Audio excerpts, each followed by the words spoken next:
ప్రవీణ్ పగడాల హత్య కేసును సీబీఐతో విచారించాలని national Christian council Telangana అధ్యక్షుడు బిషప్ సంజయ్ ఆనంద్ డిమాండ్ చేశారు. న్యూ లైఫ్ బాప్టిస్ట్ చర్చిలో సమావేశాన్ని నిర్వహించారు. పాస్టర్ హత్యను ఆత్మహత్యగా చిత్రీకరించి సోషల్ మీడియాలో అసత్య ప్రచారాలు చేస్తున్నారని ఆగ్రహం వ్యక్తం చేశారు. పాస్టర్ మద్యం సేవించి బైక్ నడపడం వల్లనే యాక్సిడెంట్ అయిందనే వీడియోలను ఖండించారు.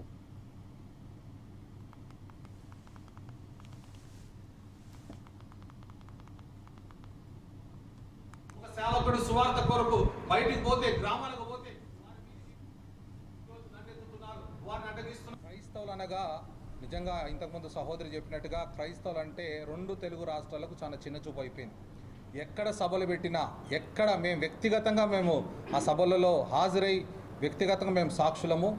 ప్రతిసారి 100 డైల్కి ఫోన్ చేసి మాకు సౌండ్ డిస్టర్బెన్స్ అని చాలాసార్లు కొన్ని మతోన్మాదులు, ముఖ్యంగా మతోన్మాదుల గురించి హెచ్చరిస్తున్నాను. మరొకసారి మీడియా సమక్షంగా ప్రతి మతోన్మాదు ఖబర్దార్, జాగ్రత్త. ఎన్సీసీ మేము ఎదుర్కోబోతున్న త్వరలోనే చట్టపరంగా మేము కేసులు బుక్ చేయబోతున్నాం. మీతో జైళ్ళలో ఊచలు లెక్క పెట్టించే వరకు కూడా ఎన్సీసీ వదిలిపెట్టదు. ఇంతవరకు మీరు అనేక మంది ప్రాణాలు తీశారు. మతోన్మాదులారా, బైబిల్ని మీరు చింపేశారు, బైబిల్ని తగలబెట్టారు, ఆయన సంఘాల మీద దాడి చేశారు, క్రైస్తవులను కొడుతున్నారు, పాస్టర్లను కొడుతున్నారు, సువార్థికుల మీద దండయాత్ర చేస్తున్నారు. ఎన్సీసీ ఊరుకోదు. నేషనల్ క్రిస్టియన్ కౌన్సిల్ రాష్ట్ర అధ్యక్షుడిగా, తెలంగాణ రాష్ట్ర అధ్యక్షుడిగా అన్నిటి ఘటనలు నేను ఖండిస్తున్నాను. తప్పనిసరిగా మేము డిమాండ్ ఏం చేస్తున్నామంటే మాకు ఒక అమెండ్మెంట్ చెయ్యండి మీరు గవర్నమెంట్ ప్రకారంగా. మరి మేము సభలు పెట్టుకోవాలన్నా, మరి సంఘాలు నడుపుకోవాలన్నా, సువార్త ప్రకటించాలన్నా మాకు మత స్వేచ్ఛ ఉన్నది. మా యొక్క మతాన్ని ప్రకటించవచ్చు, పాటించవచ్చు. మరి ఇది చాలా మందికి నచ్చట్లేదు మతోన్మాదులకు.